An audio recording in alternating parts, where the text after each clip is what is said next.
खाना लेकर। ऋतु खाना लेकर अपने कमरे में चली जाती है। तब पायल ये सब देखती है तो कोई बात नहीं, आप परेशान मत होइए, मैं अभी सबके लिए स्वादिष्ट खाना बनाकर लाती हूँ।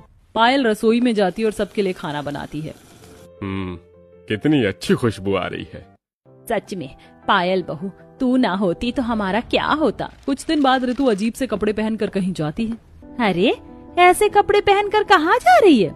कुछ नहीं मम्मी जी, मैं तो बस पार्लर जा रही हूँ। हाँ, उसके अलावा तुझे और काम ही क्या है? और वो सब तो ठीक है, लेकिन तूने कपड़े कैसे पहने हैं? क्यों मम्मी जी, आखिर इसमें बुराई ही क्या है? अरे बुराई ही बुराई है। अब तू इस घर की बहू है, जरा ढंग के और पूरे कपड़े पहना कर। बहू होकर ऐसे कपड़े पहनना तुझे शोभा देता है?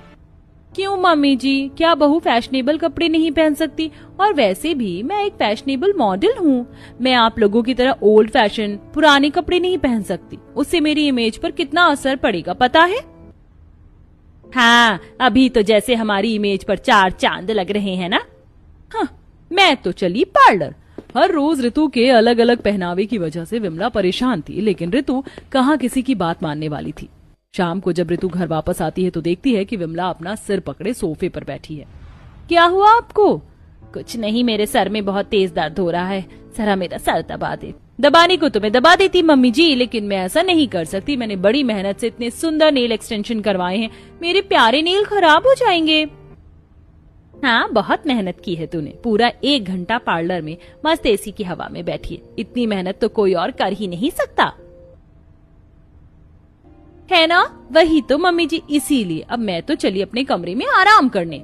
इतना कहकर ऋतु अपने कमरे में चली जाती है। तब विमला पायल को आवाज लगाती है। पायल बहू, जरा इधर आना तो। आई मम्मी जी। विमला की एक आवाज पर पायल तुरंत वहाँ हाजिर हो जाती है। क्या हुआ मम्मी जी? बेटा, मेरे सिर में दर्द हो रहा है। कोई बात नहीं मम्मी जी, मैं दबा देती हूँ। पायल विमला का सिर दबाती है। आहा, मजा आ गया।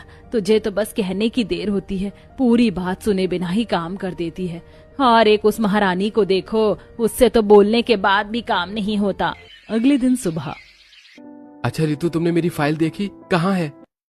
अरे आपकी फाइल है, उसके बारे में भला मुझे कैसे पता होगा?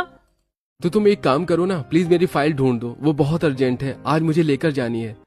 क्यों भला, मैं क्यों ढूंढूं? मैं क्या कोई नौकरानी हूँ? अपना काम खुद करो।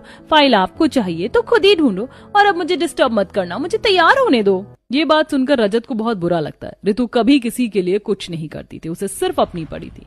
वो बस हर रोज एक फैशनेबल ड्रेस पहनती और शीशे के सामने खड़े होकर घंटों तैयार होती रहती। वहीं दूसरी तरफ रजत अपनी फाइल ढूंढने के लिए परेशान हो रहा था। उसे परेशान